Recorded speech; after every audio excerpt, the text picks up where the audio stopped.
Good morning, welcome to our intellectual quality और learning platform. तो हम अपने डेली करंट अफेयर सीरीज की ओर आगे बढ़ते हैं। उससे पहले कुछ मोटिवेशनल कोट्स के बारे में जानेंगे।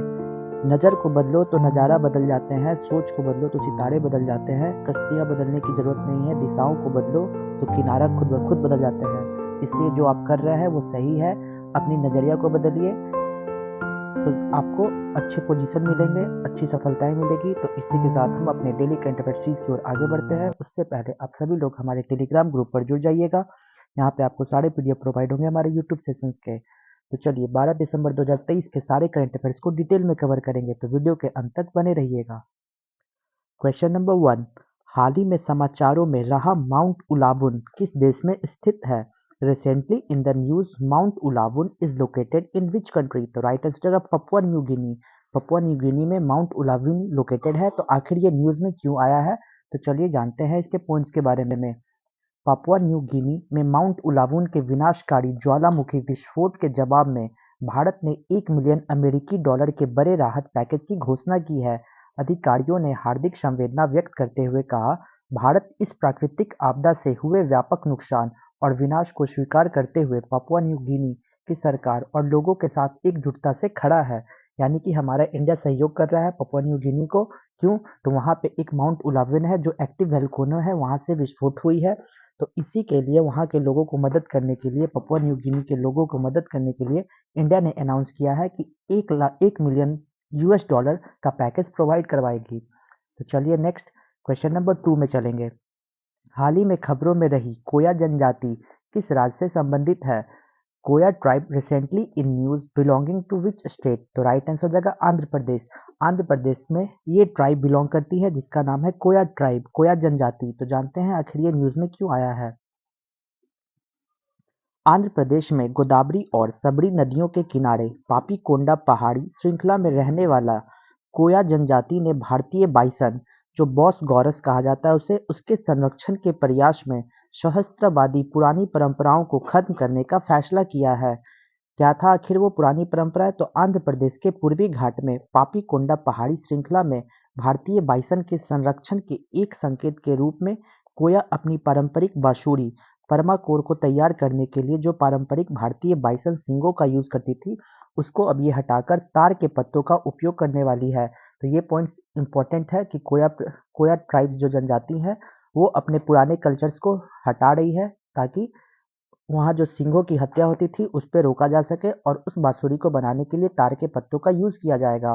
तो ये हमारे लिए बहुत ही इंपॉर्टेंट पॉइंट्स है। ये भी याद रखिएगा कि कोया ट्राइब किस स्टेट में बिलोंग करती है, तो आंध्र प्रदेश में बिलोंग करता है।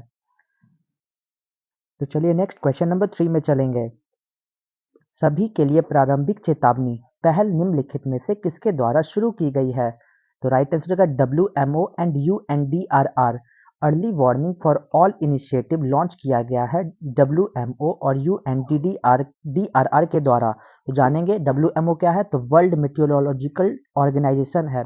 तो इनके द्वारा एक पहल को स्टार्ट किया गया है जिसका नाम है अर्ली वार्निंग्स फॉर ऑल। तो जानते हैं आखिर ये न्यूज़ में क्यों आया। तो आज न्यूयॉर्क में संयुक्त राष्ट्र जलवायु महत्वाकांक्षा शिखर सम्मेलन में संयुक्त राष्ट्र विकास कार्यक्रम UNDP ने दुनिया के कुछ सबसे अधिक जलवायु संवेदनशील देशों में जीवन रक्षक प्रारंभिक चेतावनी प्रणाली स्थापित करने के लिए बड़े पैमाने पर सहयोगात्मक विकास की घोषणा की, और इसके साथ साथ सभी के लिए प्रारंभिक चेतावनी पहल, जिसका मतलब early warning for all initiative. एक सेकेंड गाइस।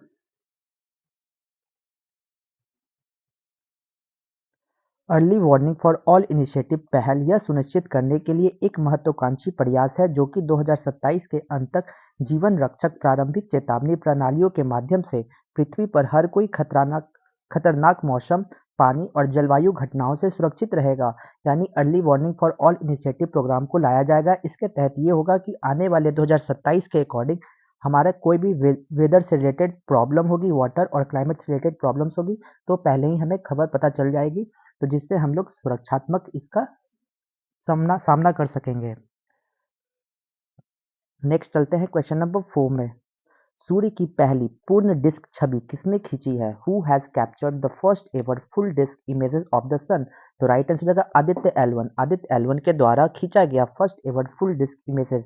ये पॉइंट्स याद रखिएगा कि आदित्य एल1 क्या है, तो इसरो के द्वारा भेजा ये सैटेलाइट्स जो सूर्य की परिक्रमा करेगी और उसके बारे में डिटेल इंफॉर्मेशन प्रोवाइड करवाएगी इसरो को।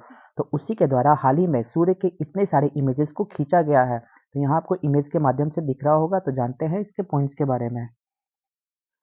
इसरो ने आज शाम कहा कि भारत की आदित्य L1 मिशन द्वारा सूर्य की पहली पूर्ण डिस्क छवियां ली गई है।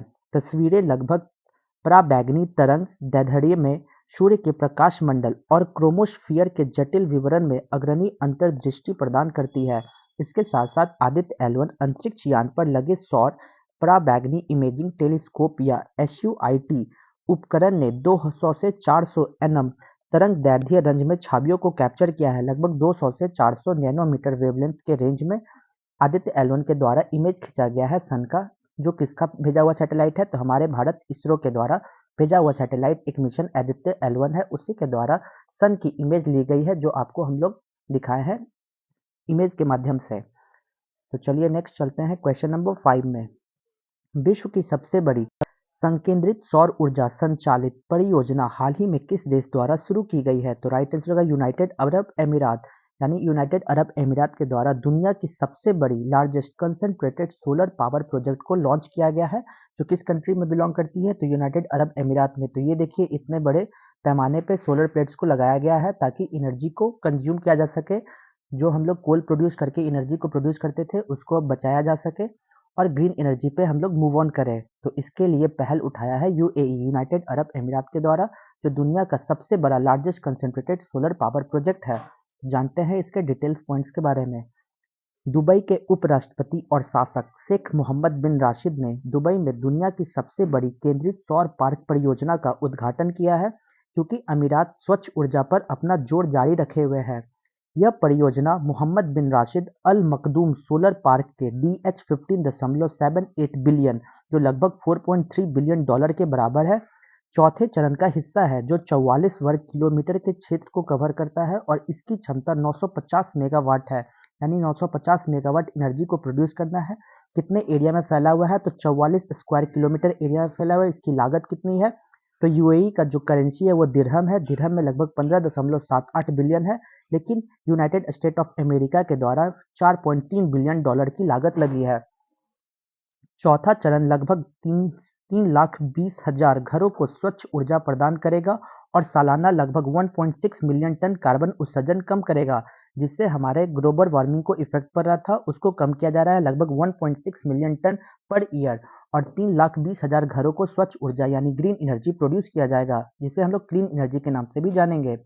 यह परियोजना 2050 तक नेट जीरो के लिए यूएई के प्रयास के उद्देश्यों से प्रेरित है और COP COP28 के अकॉर्डिंग जलवायु सम्मेलन के लक्ष्यों के अनुरूप है, जो वर्तमान में दुबई में आयोजित किया जा रहा है। तो ये पॉइंट्स याद रखिएगा कि यूएई दुबई के द्वारा दुनिया का सबसे बड़ा कंसंट्रेटेड सोलर पार्क प्रोजेक्ट को लॉन्च किया गया, जो दुबई में एस्टैब्लिश्ड है, जो ग्रीन एनर्जी को प्रमोट किया जा रहा है। लगभग 2050 तक ये यूएई नेट जीरो इमिशन को कंप्लीट कर लेगा। नेक्स्ट चलेंगे क्वेश्चन नंबर 6 में। वैश्विक जलवायु परिवर्तन प्रदर्शन सूचकांक में भारत को कौन सा स्थान प्राप्त हुआ है? तो राइट आंसर है 7th position. 7th position India got किया है global climate change performance index में। तो जानते हैं global climate change performance index आखिर क्या है? इस साल के German watch global climate change performance index CCPI में भारत एक स्थान की छलांग लगाकर 7वें स्थान पर पहुंच गया है। CCPI रैंकिंग में भारत का पिछला प्रदर्शन 2014 में 31वें स्थान से 2023 में 7वें स्थान पर महत्वपूर्ण सुधार दर्शाता है। इसी के साथ तकनीकी रूप से केवल 3 देश ही डेनमार्क, एस्टोनिया और फिलीपींस भारत से ऊपर है, क्योंकि कोई भी देश CCPI पर सही स्कोर हासिल करने के लिए सभी 4 मूल्यांकन श्रेणियों में पर्याप्त अच्छा प्रदर्शन नहीं करता है। जलवायु परिवर्तन सूचकांक कार्बन उत्सर्जन को कम करने के लिए 63 देशों और यूरोपीय संघ के प्रयासों का आकलन करता है और 90% ग्रीन हाउस गैसें इन्हीं देशों से उत्सर्जित होती है। देश ने लगातार 5वें वर्ष शीर्ष प्रदर्शन करने वालों में अपने शीर्ष 10 स्थान बरकरार रखा। सूचकांक में कहा गया है कि हालांकि भारत दुनिया की सबसे अधिक आबादी वाला देश है, लेकिन इसका प्रति व्यक्ति उत्सर्जन अपेक्षाकृत कम है। तो ये पॉइंट याद रखिएगा कि हाल ही में India global climate change performance index में कितने पोजीशन पे पहुंच गया है? तो 7 पोजीशन पे, क्योंकि रैंकिंग से भी डायरेक्ट क्वेश्चंस एग्जाम में आते हैं। नेक्स्ट चलेंगे क्वेश्चन नंबर 7 में। हाल ही में वर्ष 2023 के अंत में एटीपी रैंकिंग में शीर्ष स्थान किसने प्राप्त किया है? तो राइट आंसर होगा नोवाक जोकोविक। जोकोविक के द्वारा हाल ही में एटीपी रैंकिंग में एंड ऑफ द ईयर इन्होंने टॉप पोजीशंस को हासिल किया है। तो जानते हैं नोवाक जोकोविक के बारे में। नोवाक जोकोविक ने 2023 के अंत में 8वीं बार एटीपी रैंकिंग में नंबर 1 स्थान हासिल किया। जोकोविच ने 4 ग्रैंड स्लैम टूर्नामेंट में से 3 जीते। जनवरी में ऑस्ट्रेलियन ओपन, जून में फ्रेंच ओपन और सितंबर में यूएस ओपन, जिससे उन्होंने कुल 24 ग्रैंड स्लैम जीते हैं। नोवाक ने 36 वर्षीय सर्बिया खिलाड़ी कार्लोस अल्कराज से शीर्ष रैंकिंग हासिल की और अल्कराज 2023 में नंबर पर रहा था। 2000 के बाद यह पहली बार है कि दो युवा 20 वर्षीय मराट सफीन और 19 वर्षीय लैटन हैबिट ने इतनी कम उम्र में साल के अंत में शीर्ष 10 में जगह बनाई है। तो हमें ये पॉइंट्स याद रखना होगा कि नोवाक जोकोविक के द्वारा ऑल ओवर ईयर के एंड में 2023 में नंबर 1 हासिल करने वाले पहले खिलाड़ी बन गए हैं नोवाक जोकोविक, जो एटीपी रैंकिंग में है। ये किस गेम से बिलोंग करते हैं? तो यूएस ओपन टेनिस टूर्नामेंट से ये बिलोंग करते हैं। तो चलिए नेक्स्ट चलते हैं क्वेश्चन नंबर 8 में।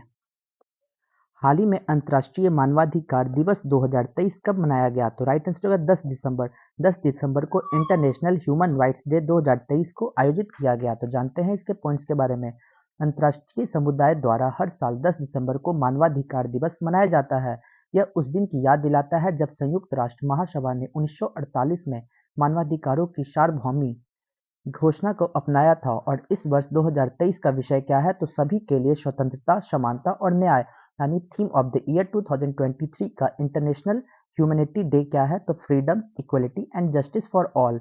यह ऐतिहासिक दस्तावेज है जो उन अपरिहार्य अधिकारों को निर्धारित करता है जिनका एक इंसान के रूप में हर कोई हकदार है, जैसे जाति, रंग, धर्म, लिंग, भाषा, राजनीतिक या अन्य राय, राष्ट्रीय या सामाजिक मूल, संपत्ति, जन्म या अन्य स्थिति को परवाह किए बिना ये चीज को लाया गया है। भारत सरकार ने 12 अक्टूबर 1993 को राष्ट्रीय मानवाधिकार आयोग का गठन किया और यह कानून 28 सितंबर 1993 से लागू हुआ।